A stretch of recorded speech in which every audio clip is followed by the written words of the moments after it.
Bienvenido a RPP, señor Castro. Buenos días. Buenos días. En primer lugar, agradecer a RPP, Ampliación de Noticias y a sus personas, Joana, Jorge, y atento a cualquier consulta y pregunta que crean conveniente. Muchísimas gracias. Bueno, el Poder Ejecutivo ha enviado al Congreso de la República ya el proyecto de ley de presupuesto para el 2023. En todo caso, ¿qué nos muestran las cifras con relación a inversión pública, por ejemplo? En primer lugar, se estila que cada año se incremente el presupuesto. En este caso, como bien lo has mencionado, Jorge, se ha incrementado en un 9% con relación al presupuesto inicial de apertura del 2022. Aparte de ello, con los indicadores macroeconómicos que no nos ayudan mucho, por decir, el crecimiento proyectado al 2026 del PBI, estamos para este año 3.3, el próximo año 3.5, pero sin embargo estamos terminando en el 2026 con 3.2. Y el propio ministro de Economía ¿no? ha reconocido que esa tasa de crecimiento no nos ayuda, menos en incorporar esos 300.000 puestos de trabajo que se requiere cada año, tanto para hombres y mujeres que están en edad de trabajar. Y más aún, de acuerdo a la estructura productiva que tiene el país, nuestro techo era por lo menos de mantener un crecimiento del 5%. Pero aparte de ello, de los ejes que ha mencionado el ministro Curruneo en cuanto a poder dar mejores condiciones del gasto privado, el tema de impulsar la inversión pública y también un poco dar un clima de confianza, ¿no?, para poder cumplir con esos retos, es complicado. En primer lugar, en cuanto al gasto privado, ahí creo que se está confundiendo. Para empezar, las obras por impuestos, si bien cierto, existe una participación privada, y es un buen mecanismo que se debe de impulsar, ¿no?, y masificar en las 3 instancias de gobierno, es inversión pública, porque después esa empresa privada recupera, ¿no?, a través de un mecanismo de devolución, como en vez de pagar impuestos, hace esas obras, ¿no?, o esos proyectos. Decano, ¿y qué sectores, digamos, recibirían mayor presupuesto y qué sectores serían los más afectados ya en el 2023? De cómo está estructurado está educación, salud, ¿no?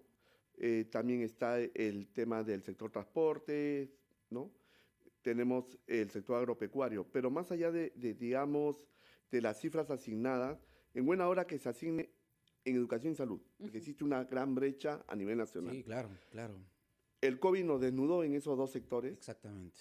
Y estamos en América Latina en un nivel sumamente bajo del promedio. Y eso es un problema grave, porque si no mejoramos la educación pública, no estamos preparando al recurso humano para retos de país. Tenemos una baja productividad, que eso afecta a la competitividad del país. Y es más, ha anunciado también 2 planes nuevos, porque el actual es un listado de proyectos en cuanto al Plan Nacional de Infraestructura, que incluye 52 proyectos, y el famoso Plan Nacional de Competitividad y Productividad, ¿no?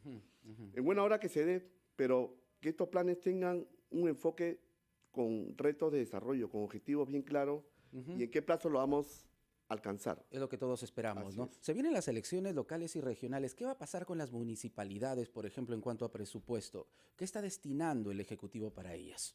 Ahí tengo una preocupación, Jorge, y en buena hora esta pregunta. En cuanto al incremento en relación al 2022, si bien cierto, el gobierno nacional sigue concentrando más del 65%, ¿no?, digamos, de la estructura presupuestaria. Después sigue el gobierno regional con 19.9 y 14.3 más o menos está los gobiernos locales. Pero el incremento más fuerte con relación al 2022 recae en los gobiernos locales, que está por encima del 38%. En cuanto a la variación del gobierno nacional, si bien cierto, concentran más parte del presupuesto, pero ha sido 2.6 más o menos. Entonces, si se inician nuevas administraciones, sabemos que el primer año no existe tanta eficiencia en el gasto, porque entran nuevos equipos. Muchos están aprendiendo, la Así verdad. es, tú lo has dicho, Jorge, y como no existe un Estado meritocrático, entonces ese es el gran problema que se presenta en los gobiernos regionales y locales. Sí, sí. Y más aún, siempre existe la promesa por parte del Ministerio de Economía y Finanzas que se le va a asistir, sobre todo en el tema de inversiones, a los gobiernos regionales y los gobiernos locales. En la práctica no existe esa existencia, porque no solamente es la asistencia a los órganos que componen el InvierTPE. Hay que hacer, y si me permiten medio minuto, Sí. el SNIP comienza en el año 2000, ¿correcto? La creación del SNIP.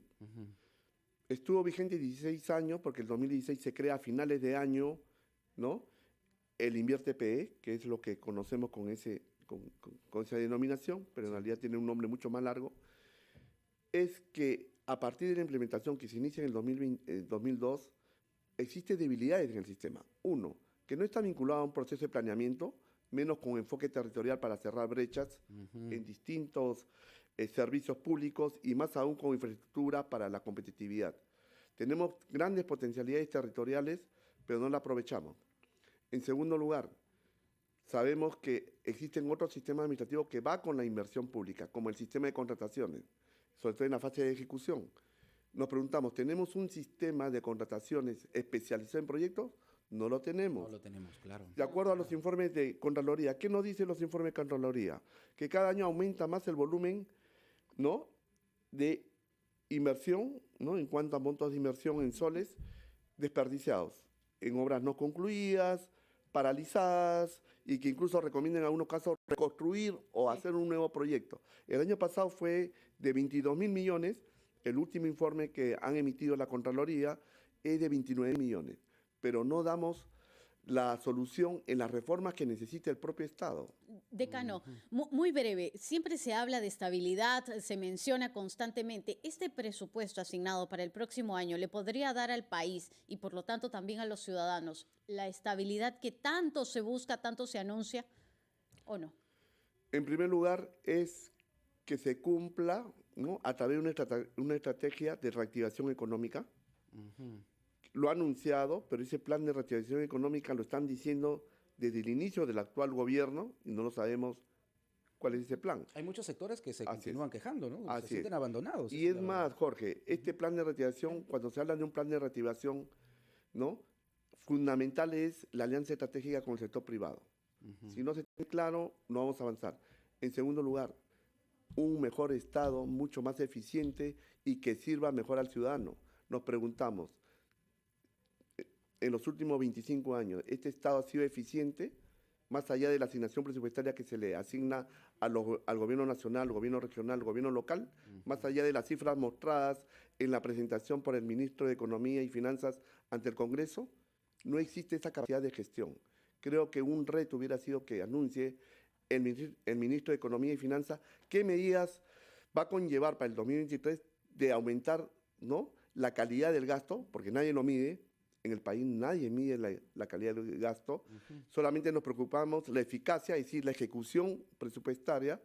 Y es más, el primer ministro del actual gabinete anunció en junio, en uno de los consejos de descentralización en Ancash, en junio, que si no ejecutaban el 70% del presupuesto a agosto, deberían de poner a su disposición los ministros sus cargos. Su cargo, Sí. claro. Hay que un Y poco se tendría hacerle que ir esa todos, reflexión, creo. ¿no? Una pregunta final, señor Castro, por favor. Considerando la situación de incertidumbre que vive nuestro país, ¿qué expectativas puede tener la población con relación a su economía, ¿no?, para los próximos meses? ¿Cómo ven desde el Colegio de Economistas esta situación? Lo dijimos desde el año pasado, que estábamos en un escenario global de inflación, ¿no?, de cierta parálisis económica o de bajos proyecciones de crecimiento económico a nivel mundial. Ahí están las cifras presentadas, tanto en países más desarrollados y nuestra proyección de crecimiento, ¿no?, que esté alrededor del 3%, que no nos ayuda mucho. En ese contexto, ha debido de plasmarse una agenda mínima país en 4 puntos, entre el Congreso y el Ejecutivo. Reactivación económica que conlleva una mayor generación de empleo por empleo formal.